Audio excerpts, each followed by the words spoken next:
warga Jawa Baratnya simkuring dina danget anu ayeuna bade izin ya ngomentar cariosan Bapak Wakil Gubernur nya.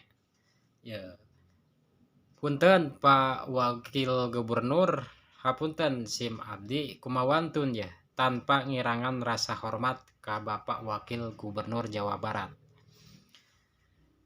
Kumargi kieu Pak, komentaren abdi teh pas nemean Bapak Wakil Gubernur teh katinggal dina media, neme pisan katinggal atos aya komentaren tah naon komentarna teh Pak Wagub punten ya, anu pas ditaros ku fraksi PDIP dina rapat perkawis hutang BPJS anu 300 miliar leuwih ditaros ku fraksi teh. Jawaban Pak Wagub apanan saurna engke ku Pasekda jawaban nama sareng deui saur Pak Wagub teh tanyakeun Pasekda ka mana wae tara ngiringan rapat tah kitunya.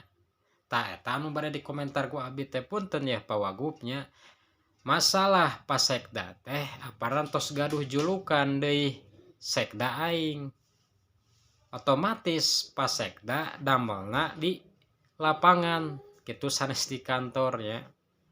Warga Jawa Barat ge punten Pak Wagub tos terangeun Pasekda teh kerjana sami sapertos Bapak aing Bapak Gubernur tah kitu Pak Wagub punten nya.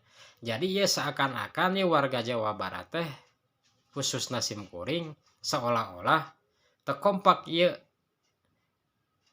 Bapak Wakil Pak Wagubnya sareng jajaran anu di luhur ya kesana teh nya punten ya Pak Wagub. Jadi kumaha ka warga Jawa Baratna teh pamikitu mah nya ayeuna Bapak Wagub upami nyariosna dina media kitu langsung panginten istilahna rada ngajatuhkeun lah kesana teh ngajatuhkeun Pasekda nya. Tah punten ya Pak Wagub upami katinggalna kitu mah itu teu sae nya Pak Wagub punten ya. Tah sakitu Pak Wagubnya punten ya kumawantun.